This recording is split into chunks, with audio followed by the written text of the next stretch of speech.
Hello everyone, welcome to Brahmi academy.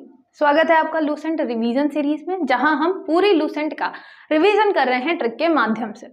इतिहास, geography, polity और static GK हमने 4 सब्जेक्ट जो हैं वो स्टार्ट किए हैं। सबसे पहले हमारा फोकस है कि हम इतिहास और भूगोल वाला पोर्शन खत्म करें। इतिहास में ये हमारा 25वां लेक्चर है। इसके पहले 24 लेक्चर और हो चुके हैं। जैसे ही आप लूसेंट स्टार्ट करेंगे तो पहले पेज से मैंने पढ़ाना स्टार्ट किया है, बहुत ही बेसिक तरीके से, बहुत अच्छे तरीके से समझा कर किया। अगर आप कंटिन्यू मुझे करते हैं और लास्ट तक आप देखेंगे कि आपको हर एक चीज बहुत अच्छे तरीके से याद है। बीच बीच में हम टेस्ट ले रहे हैं जिससे आप जो चीजें पढ़ते चल रहे हैं आपको रिवाइज होती चले। तो मैं गारंटी लेती हूँ कि लास्ट तक आपको मैक्सिमम चीजें याद रहेंगी जो अभी तक आप इग्नोर करते आए हैं, क्योंकि बहुत फैक्ट हैं लूसेंट में, याद नहीं होते एक साथ। इसीलिए हम बहुत इंटरेस्टिंग तरीके से हर चीज पढ़ रहे हैं। इतिहास में हम हर एक चीज बेसिक से पढ़ रहे हैं। अगर आप भूगोल की बात करेंगे तो भूगोल में हम मैप के माध्यम से हर चीज याद कर रहे हैं। तो इसलिए आप शुरू से जरूर शुरुआत करें। साथ ही साथ हर एक चीज जो हम पढ़ते चल रहे हैं उसका रिवीजन जरूर करें एक बार, है ना। अगर आप रिवीजन नहीं करते हैं तो याद रखिएगा, मैं कितने भी अच्छे तरीके से आपको पढ़ा दूं, समझा दूं, भूल जाएगा एक टाइम के बाद। रिवीजन जरूर करिएगा, ठीक है। रिवीजन बहुत जरूरी है। फिर हम जब पूरी लूसेंट कंप्लीट कर लेंगे तो हम क्या करेंगे, हम एक कंप्लीट लूसेंट टेस्ट लेंगे, जिसमें जो फर्स्ट रैंक लाएगा उसको 5000 का इनाम, जो सेकंड रैंक लाएगा 2500 का इनाम, और जो थर्ड रैंक लाएगा उसको 1700 का इनाम मिलेगा। ये होगा ऑनलाइन ब्राह्मी एकेडमी के एप्लीकेशन पर। एप्लीकेशन की लिंक आपको डिस्क्रिप्शन में मिल जाएगी। डाउनलोड जरूर कर लीजिएगा, क्योंकि उस टाइम पे आपको नोटिफिकेशन आएगा। अभी तो टेस्ट हो नहीं रहा है, नोटिफिकेशन आपका मिस ना हो, इसलिए आप डाउनलोड करके अभी से रखिएगा। लास्ट लेक्चर में हमने क्या पढ़ा था, अशोक के बारे में पढ़ा था, और उसी से हम क्या कर रहे हैं, अभी कंटिन्यू कर रहे हैं, ठीक है। तो या हमने क्या पढ़ा था, अशोक के बारे में। अशोक के पहले हमने क्या पढ़ा, अशोक के पहले हमने पढ़ा था बिंदुसार, कि बिंदुसार कौन है, पापा है। बिंदुसार का नाम था अमित्रघात, ठीक है। अमित्रघात शत्रु का विनाशक। उसके अलावा भद्रसार भी नाम मिलता है। तक्षशिला में 2 विद्रोह हुए थे, जिसमें से एक में हमारा अशोक भी गया हुआ था, ठीक है। उसके अलावा ये आजीवक संप्रदाय को मानते थे। तो जितनी भी चीजें हैं आजीवक संप्रदाय को मानते थे, ठीक है। ये 298 बिफोर क्राइस्ट में बनते हैं राजा। उसके अलावा क्या था, इनका नाम याद रखना है। जो मैंने आपको बताया था, जो जो चीजें याद रखनी है उससे रिलेटेड ज्यादा से ज्यादा हम क्या करेंगे, रिवाइज करेंगे। तक्षशिला में क्या हुआ था, तक्षशिला में हुआ था विद्रोह। और ये इंपॉर्टेंट विद्रोह क्यों हो जाता है, क्योंकि अशोक गया था वहां पे विद्रोह के टाइम पे, ठीक है। तो ये हो गया आपका अशोक के बारे में हमने क्या क्या चीजें पढ़ी, ठीक है। अशोक के बारे में ये आपका हटा देते हैं। पहले अशोक के बारे में हमने क्या क्या पढ़ी। अशोक सबसे पहले कब बनता है, 269 बिफोर क्राइस्ट, ईसा पूर्व में राजा बनता है, ठीक है, राजा बनता है। उसके पहले कहाँ का राज्यपाल था, तो अवंती का राज्यपाल था, ये भी याद रखना है, ठीक है। अवंती का राज्यपाल था। उसके बाद क्या रहता है कि यहाँ पे 8 वर्ष बाद राज्याभिषेक के 8 वर्ष बाद क्या होता है, कलिंग युद्ध होता है, ठीक है। कलिंग युद्ध होता है और इसी युद्ध के बाद हृदय परिवर्तन होता है अशोक का, ठीक है। कब होगा, 268 बीसी में। ये मिलता कहाँ पे है, तो 13th नंबर का जो आपका शिलालेख है वहां पे लिखा हुआ कि भाई ऐसा ऐसा हुआ था। उसके अलावा जो आपका मस्की है, गुर्जरा है, ठीक है, गुर्जरा, नेतूर, यहाँ पे क्या मिलेगा, यहाँ पे आपको नाम मिलेगा अशोक का।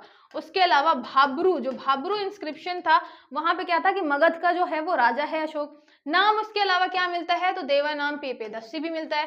तो याद रखिएगा, प्रियदर्शी से आप याद कर सकते हैं कि भैया बहुत सारे लोगों को क्या था, प्रिय था अशोक, ठीक है। तो ये हो गया आपका देवा नाम प्रियदर्शी। उसके अलावा अपने जो पुत्र है महेंद्र और पुत्री संघमित्रा, ठीक है। तो संघमित्रा और महेंद्र, इन दोनों को कहाँ भेजता है, श्रीलंका भेजता है प्रचार प्रसार के लिए, ठीक है। उसके अलावा क्या है, यहाँ पे जो शिलालेख होते हैं उनमें वो 4 लैंग्वेजेस यूज करते हैं, 4 लिपि यूज करते हैं, भाषा नहीं, लैंग्वेजेस नहीं, लिपि, स्क्रिप्ट यूज करते हैं। कौन कौन सी, खरोष्ठी, अरमाइक, ग्रीक और ब्राह्मी। आपकी ग्रीक और अरमाइक वाली अफगानिस्तान वाले एरिया में है, ठीक है। तो यहाँ पे आप ग्रीक और जो आपकी अरमाइक लिपि है, अरमाइक, वो कहाँ पे यूज होती है, वो अफगानिस्तान वाले एरिया में यूज किया हुआ है, ठीक है। उसके अलावा फिर यहाँ पे खरोष्ठी जो है, खरोष्ठी, ठीक है, वो कहाँ पे है, वो पाकिस्तान वाले इलाके में है। और इंडिया में कौन सी यूज हुई है, तो इंडिया में यूज किया हुआ है ब्राह्मी लिपि, ब्राह्मी।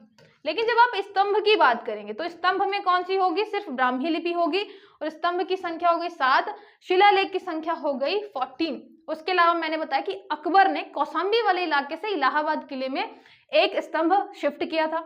दूसरा फिरोज शाह तुगलक ने, ठीक है, टोपरा वाले इलाके से दिल्ली में शिफ्ट किया था। इसके अलावा एक मेरठ में भी मिलेगा कि मेरठ में स्तंभ हुआ करता था, फिरोज शाह तुगलक ने दिल्ली शिफ्ट किया। तो ये आपको किससे रिलेटेड मिल गया, स्तंभ से रिलेटेड जो शिफ्ट हुई है, ठीक है। उसके अलावा आपको जो बिहार वाले हैं, रामपुरवा आपका स्तंभ लेख जरूर याद रखना है। चंपारण बिहार वाले इलाके में है ये, ठीक है। 1872 में कार्लाइल ने इसकी खोज की थी। तो बिहार वाले ये जरूर याद रखने, क्योंकि स्पेसिफिक वहीं से रिलेटेड है और अशोक बहुत ज्यादा इंपॉर्टेंट हो जाता है।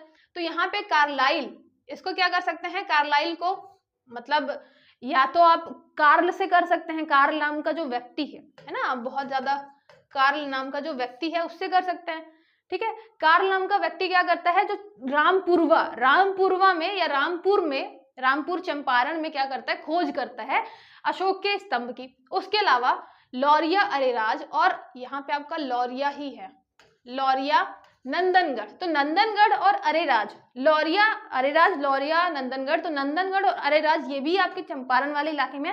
यहाँ भी क्या होता है, एक स्तंभ लेख आपको मिलेगा, ठीक है।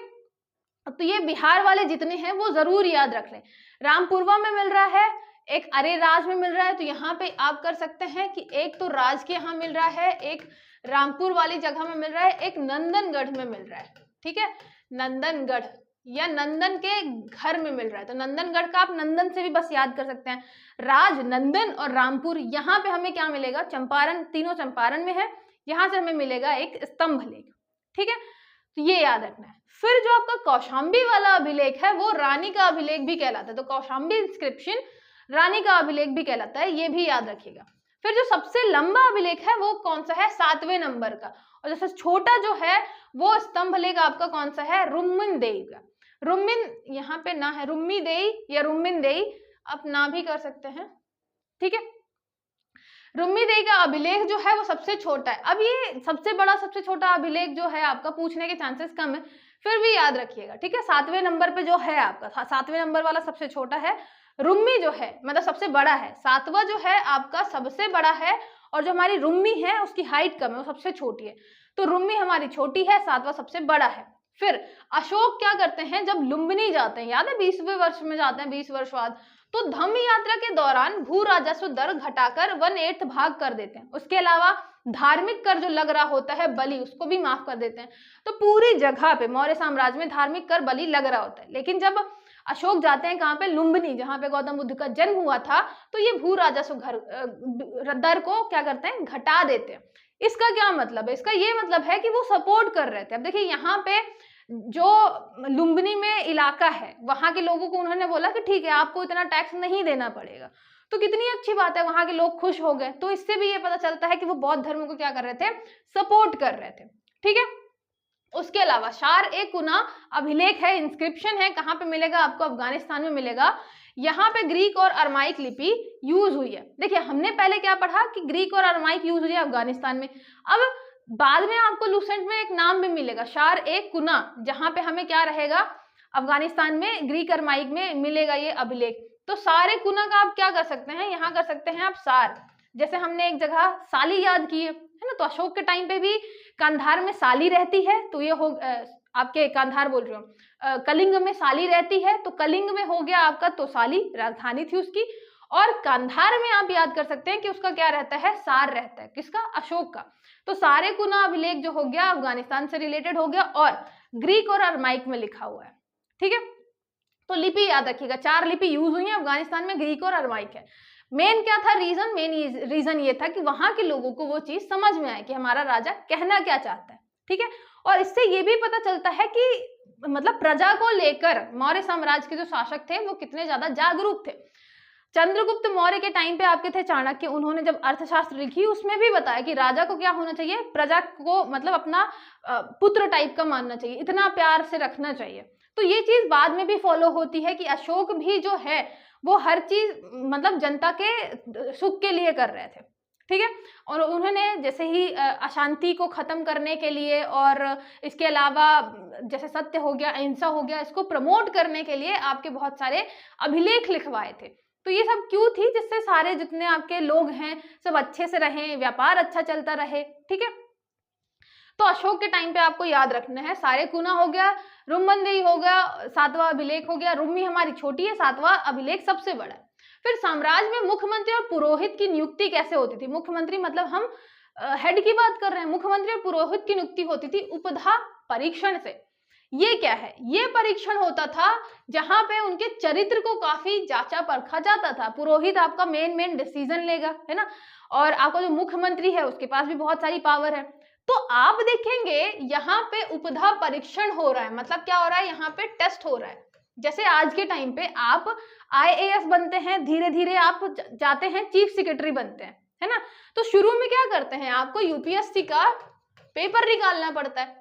UPSC का पेपर निकालना मतलब क्या? वहां पे आपका परीक्षण होता है, आपको कैसे चीजें समझ में आ रही हैं, कितनी चीजें याद हैं, कैसे आप समझते हैं। एथिक्स का पेपर होता है जहां पे ये पता चलता है कि आप सिचुएशन को कैसे हैंडल करेंगे। केस स्टडी रहती है। तो इससे हम क्या कर रहे हैं? हम परीक्षण कर रहे हैं उनके चरित्र का, उनके नॉलेज का, है ना, कि उन्हें ज्ञान कितना है।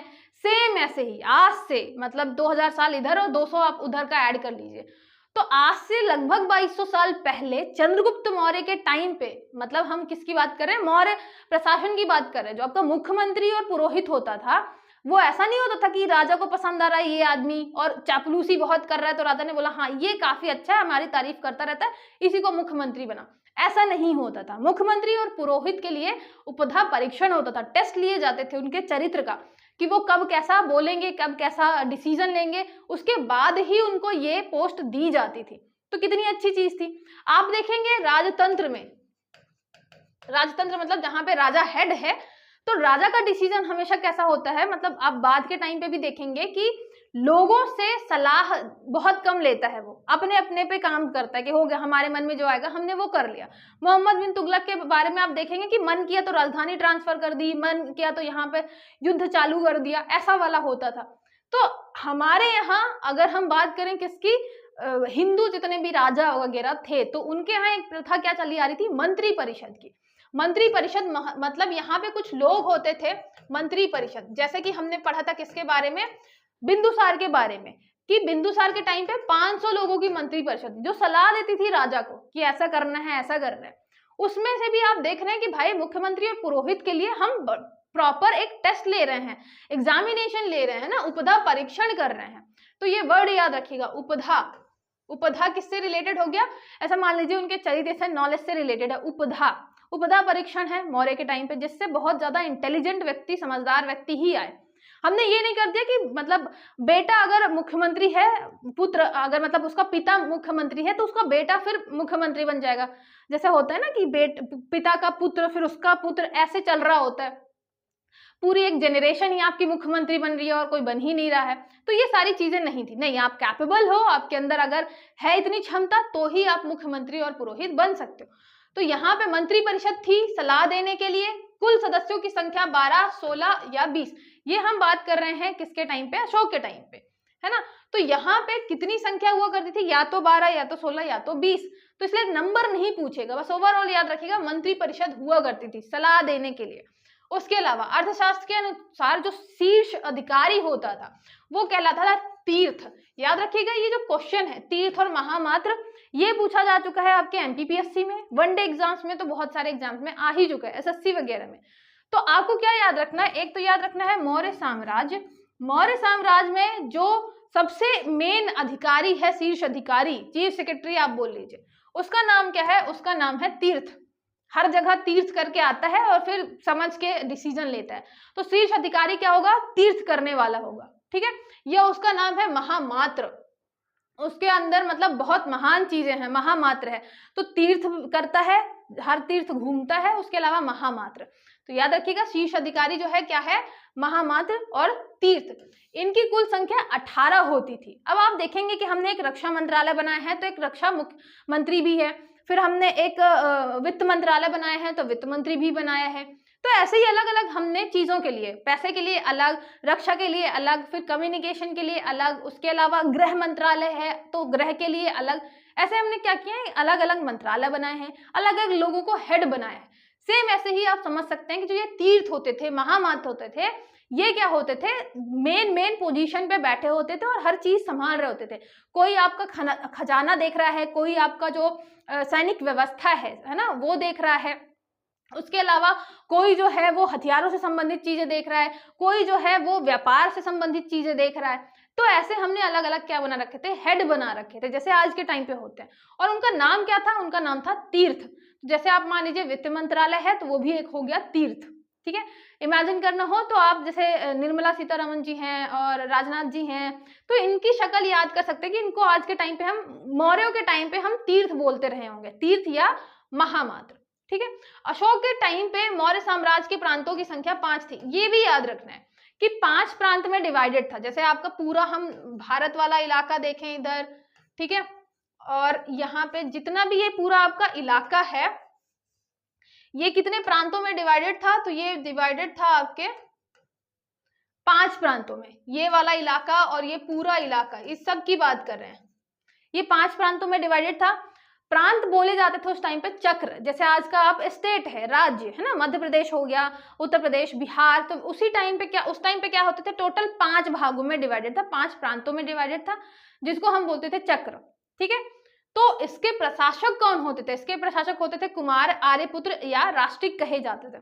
अब ये कुमार आर्यपुत्र कहाँ से आ गया, जैसे मान लीजिए अशोक है ना, राजा के बहुत सारे बच्चे हैं, अलग अलग रानियां भी हैं, तो उन सब बच्चों को या जो मेन बच्चे हैं उनको क्या दे दिया हमने, कहीं कहीं का, हर एक प्रांत का 5 प्रांत है तो हर एक प्रांत का क्या बना दिया हमने, राज्यपाल टाइप का बना दिया, ठीक है।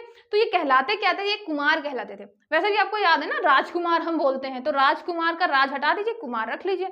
और तो मौर्य साम्राज्य में जो आपके प्रशासक होते थे प्रांतों के, प्रांत हो गया आपका चक्र, ठीक है, चक्र का प्रशासक कौन हो गया, कुमार, कुमार को ही हम बोल रहे हैं आर्यपुत्र, ठीक है, और उसी को हम बोल रहे हैं राष्ट्रिक, है ना, राष्ट्र संभाल रहा है अपना, वो छोटा सा प्रांत ही उसके लिए पूरा राष्ट्र है, तो राष्ट्र संभालने को हम बोल रहे हैं राष्ट्रिक, ठीक है। कुमार, आर्यपुत्र, राष्ट्रिक। कुमार आप राजकुमार से भी कर सकते हैं कि हर एक राजकुमार को हमने प्रांत की क्या दे दी है, प्रशासन व्यवस्था दे रही है कि तुम वहां देखो, राजा बीच में सेंट्रल में बैठा हुआ है, ठीक है। ये हो गया, ये तीर्थ महामात्र जरूर याद रखिएगा, सबसे पहली बात। दूसरा उपधा परीक्षण याद रखिएगा। तीसरा ये जो कुमार, जो आपके प्रशासन के जो हेड हैं प्रांतों में, वो याद रखिएगा। टोटल संख्या 5 है, ये याद रखिएगा। फिर आता है यहाँ पे प्रांत कौन कौन से थे। उत्तर वाले इलाके का उत्तरापथ हो गया, है ना, तो यहाँ पे आप देखेंगे कि मौर्य साम्राज्य जो है वो बहुत ज्यादा दूर दूर तक फैला हुआ है, तो ये इधर वाला आपका हो गया उत्तरापथ, ठीक है। उत्तरापथ की जो राजधानी है वो है तक्षशिला, तो इधर आपने तक्षशिला राजधानी बना दी।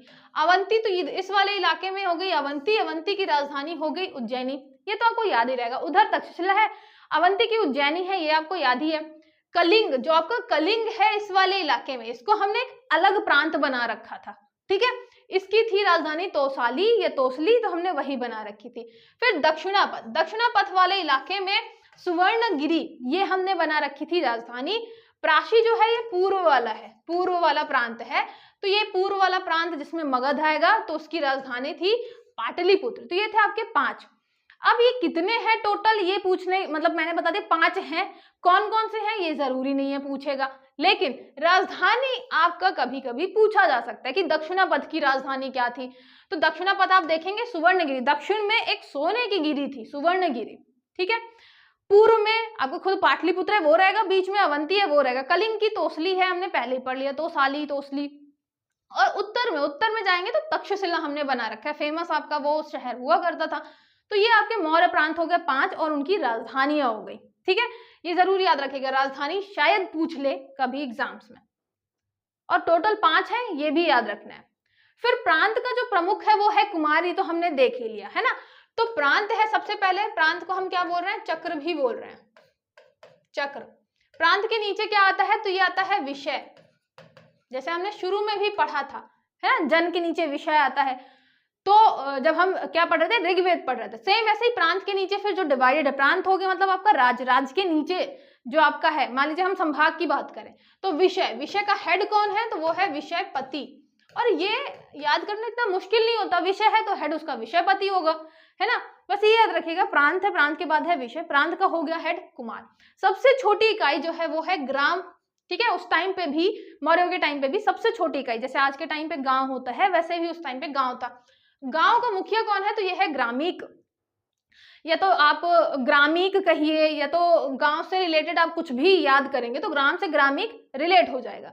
फिर प्रशासकों में सबसे छोटा कौन होता था, तो ये होता था गोप, मतलब जो आपके गांव थे तो एक गोप जो होता था प्रशासनिक व्यवस्था में। जैसे मान लीजिए आप कलेक्टर की बात करें, ठीक है, ये मान लीजिए नायब तहसीलदार की बात करते हैं, तो नायब तहसीलदार मान सकते हैं आप गोप को, जो कि 10 ग्रामों का शासन संभालता था, ठीक है।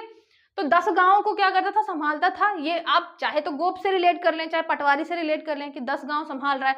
सबसे छोटा क्या है, ये प्रशासक है, ठीक है। तो मौर्य साम्राज्य में सबसे छोटा प्रशासक होता था गोप। आज के टाइम आप चाहे तो पटवारी से रिलेट कर सकते हैं कि पटवारी को 10 गांव मिले हुए थे मौर्य के टाइम पे। पटवारी का नाम क्या होता था, तो उसका नाम था गोप या गोपी था। तो मौर्य साम्राज्य में जो आपका प्रशासक था सबसे छोटा पटवारी, उसका नाम होता था गोपी, जो 10 गांव संभालता था। फिर मेघस्तनीज में इंडिका में क्या बताया कि नगर का प्रशासन 30 सदस्यों के मंडल द्वारा संभाला जाता था। टोटल 30 सदस्य होते थे और 6 समितियां होती थी, 6 कमिटीज होती थी। 6 कमिटीज है मतलब 5-5 सदस्य में डिवाइडेड है, टोटल आपके 30 सदस्य हो गए।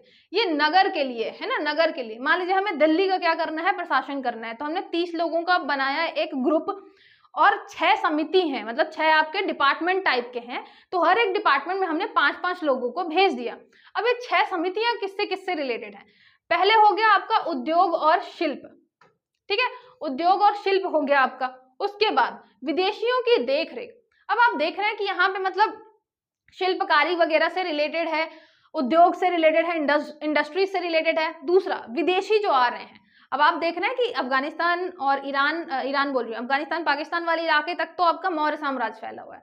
उसके अलावा सिकंदर, क्योंकि कहाँ से आया था, यूरोप से आया था, तो उसने रास्ता बता दिया उन लोगों को कि भाई भारत जाया जा सकता है इस रास्ते से। तो जैसे ही रास्ता पता चल गया, व्यापारी आने लग गए। व्यापारियों को तो ये है ना कि दूर से दूर चले जाएंगे, प्रॉफिट अच्छा होना चाहिए, तो व्यापारी आने जाने लग गए। उसकी वजह से विदेशी जब भारत आएंगे तो अशोक ने इस चीज का भी ध्यान दिया, मतलब मौर्य साम्राज्य में इस चीज का भी ध्यान दिया कि जो विदेशी आ रहे हैं उनकी देखरेख अच्छे से हो, जिससे और ज्यादा से ज्यादा व्यापारी हमारे यहाँ आए, हमारे यहाँ से सामान लेके जाएं, हमें ज्यादा से ज्यादा फायदा हो।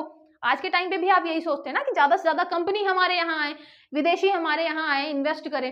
सेम वैसे ही तो विदेशियों के देखरेख की जिम्मेदारी के लिए एक पूरी समिति बना के रखते थे।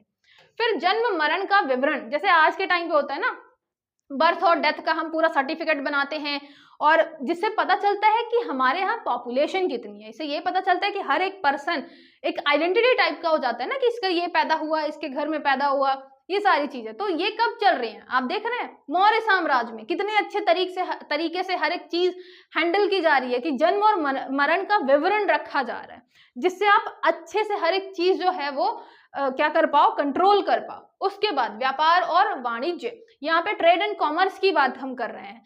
तो हमारे यहाँ चाहे बाहर जाना हो, क्योंकि हमारे यहाँ से भी व्यापारी जाते रहे होंगे ना दूर दूर तक, उनकी बात हो, चाहे बाहर से व्यापारी अंदर आ रहे हैं, उनकी देखरेख की बात हो रही है। उसके अलावा निर्मित वस्तुओं की विक्रय का निरीक्षण, जो भी हमारे यहाँ मैन्युफैक्चरिंग हुई है, जैसे आज के टाइम पे आप देखेंगे कि खादी का प्रोडक्ट हमारे यहाँ बहुत बन रहा है, तो हम खादी का प्रोडक्ट का क्या करेंगे, विक्रय का निरीक्षण करेंगे, भाई बिक रहा है अच्छे से कि नहीं बिक रहा है, दूसरे प्रोडक्ट तो नहीं उसको मतलब ऐसे हटा रहे मार्केट से। तो ऐसी चीजें जो हैं, जो कि आज के टाइम पे हम देखते हैं, जिससे हमारे यहाँ व्यापार अच्छा रहे, तो ये छोटी छोटी चीजें उस टाइम पे मौर्य साम्राज्य के टाइम पे भी नोटिस की जाती थी। उसके लिए पूरा का पूरा एक 5 लोगों का ग्रुप बनाया जाता था। 6 समितियां थी जिसमें 5-5 लोग होते थे, तो हर 5-5 लोग जो थे वो हर एक काम के लिए डिवाइडेड थे, है ना। उसके अलावा बिक्री कर जो है उसकी वसूली करना, जैसे मैंने आपको बताया ना कि बिक्री कर जो है उसकी वसूली करेंगे। जब आप जो बेच रहे हैं उसका टैक्स तो आपको देना पड़ेगा, ऐसा तो नहीं कि आप टैक्स मार रहे हैं गवर्नमेंट का।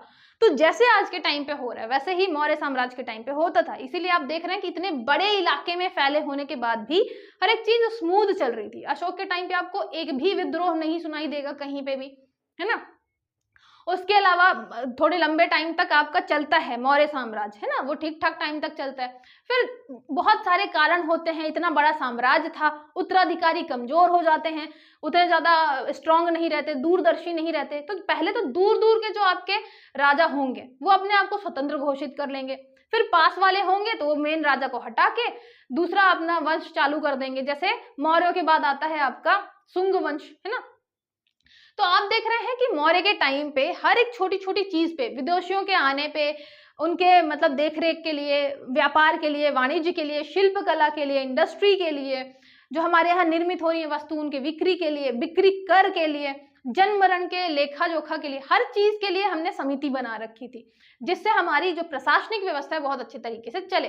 और आप देखेंगे कि हमने शुरू में क्या पढ़ा कि किसका कब जन्म होता है, शिलालेख वगैरह के बारे में, तो वो उसके बारे में हमें पढ़ के थोड़ा इतिहास के बारे में पता चला। लेकिन इन सारी चीजों से हमें उस टाइम की राजनीतिक व्यवस्था के बारे में पता चलता है कि उस टाइम पे प्रशासन जो है आपका वो कैसे काम करता था, प्रशासन कैसे काम करता था। ठीक है, राजा आप देखेंगे कि राजा जो है वो हेड जरूर होता था, लास्ट डिसीजन जो है राजा लेगा, लेकिन राजा हमेशा क्या करता था, सलाह लेता था, मंत्री परिषद की सलाह लेता था, मंत्री परिषद की। अब आप देखिए कि जैसे आज मोदी जी क्योंकि सबसे सलाह लेते हैं, तो कभी भी वो ऐसे अचानक उठ के कोई डिसीजन नहीं ले लेंगे अकेले, वो हमेशा सलाह मशवरा करेंगे। तो उससे क्या होगा, आप ऐसा मान के चल सकते हैं कि राजा कभी भी निरंकुश नहीं हो जाएगा कि बस अपने मन से जो मन में आ रहा है वो कर रहे हैं। राजा हमेशा पूछते हुए चलेगा, सलाह लेते हुए चलेगा। तो ये बहुत अच्छी बात थी मौर्य साम्राज्य में। और आप ऐसे और बहुत सारे देखेंगे, हिंदू स्पेशली राजाओं की बात करें जहां पे मंत्री परिषद हुआ करती थी।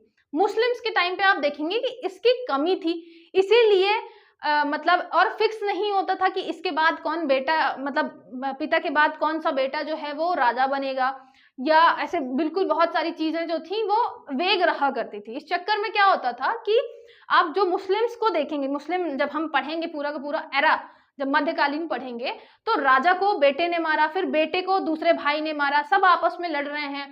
तो ये बहुत सारी चीजें उस टाइम पे चला करती थी, चलती हिंदुओं के टाइम पे थी, लेकिन इतना ज्यादा नहीं था। आपको ये चीज मुस्लिम्स में ज्यादा दिखेगी, जैसे हम मुस्लिम राजाओं के बारे में पढ़ेंगे। तो यहाँ पे मंत्री परिषद हुआ करती थी, समिति हुआ करती थी, सबसे छोटा प्रशासक आपका गोप हो गया।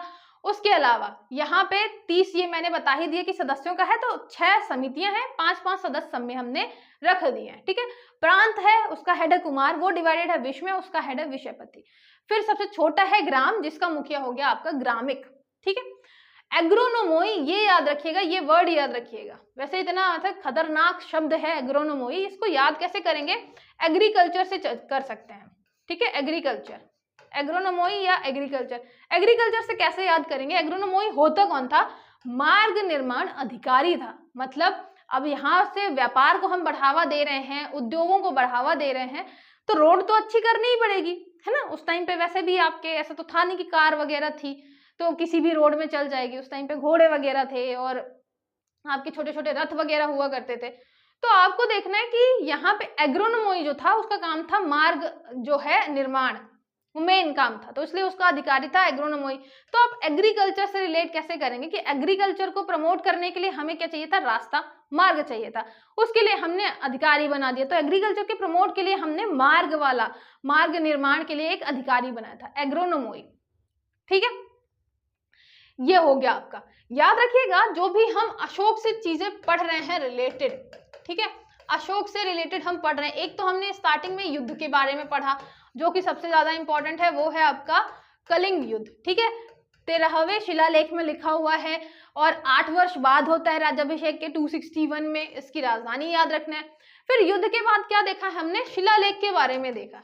ठीक है, शिलालेख कहाँ कहाँ मिले हैं, किसमें क्या लिखा हुआ है।